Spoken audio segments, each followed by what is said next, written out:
Hey everyone, and welcome to this explainer. I want you to picture this dramatic irony for a second.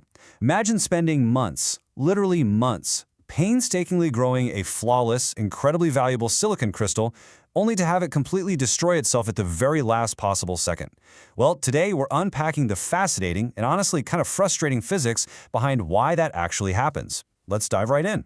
So we're exploring what I like to call the 99% trap. See, early on in the process, engineers use a really clever technique called dash necking. They grow a super thin seed to basically flush out any initial defects. And it works, but it lulls them into a false sense of security, because right around the corner, brutal late-stage physics are just waiting in the wings to take over. And just to put things into perspective, we're talking about massive, massive silicon ingots here, reaching up to 300 or even 450 millimeters in diameter.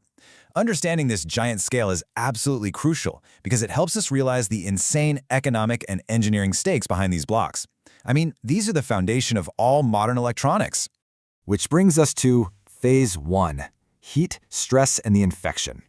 Okay, as this giant ingot grows, you've got this extreme temperature difference between the blazing hot core and the much cooler outer edge.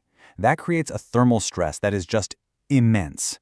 And if that stress pushes past the crystal's critical limit, it literally forces the perfect silicon lattice to just shear, slipping right along its internal atomic planes.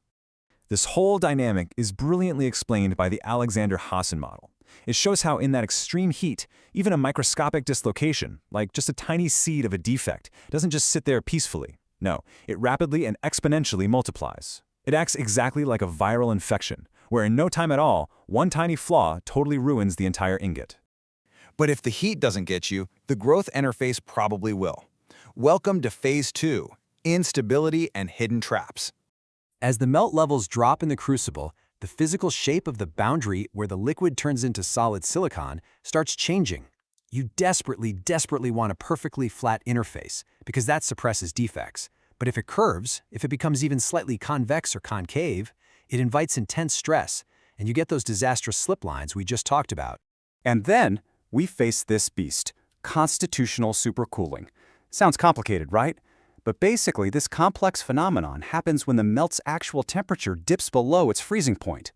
The smooth growth interface suddenly turns rough and cellular. It essentially acts like a giant sponge, physically capturing deadly impurities and locking them right inside the silicon lattice. To make matters even worse, keeping the diameter of the ingot perfectly stable at these scales is incredibly difficult. A microscopic hiccup in your pull rate, some intense thermal convection, or honestly even the slightest mechanical vibration can trigger diameter fluctuations. And every time that happens, it amplifies the stress and sparks brand new defects. You also have to watch out for the dual nature of impurities here. It's a real Jekyll and Hyde situation. At first, elements like oxygen actually act as armor. They pin defects down and strengthen the lattice. That's great. But as the melt shrinks late in the game, they become a total poison. They dangerously oversaturate and precipitate right into the crystal structure. All right, if you've made it this far, congratulations. But now we enter the absolute most perilous stage, Phase 3, surviving the final shock. Imagine you've managed to grow a perfect crystal. You might think, okay, great, let's just pull it straight out of the molten bath.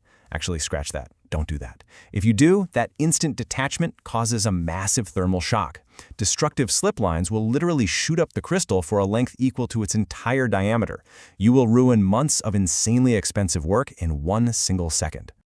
So, to actually survive this, engineers have to execute a super delicate procedure called tail growth. They painstakingly slow the pull and gradually shrink that massive diameter all the way down to a tiny point. By minimizing the physical area exposed to the cold air, they soften the thermal shock before the final detachment. It is an incredibly high-stakes maneuver. So, looking at the full picture now, thermal stress, interface instability, supercooling, and impurities aren't just random strokes of bad luck.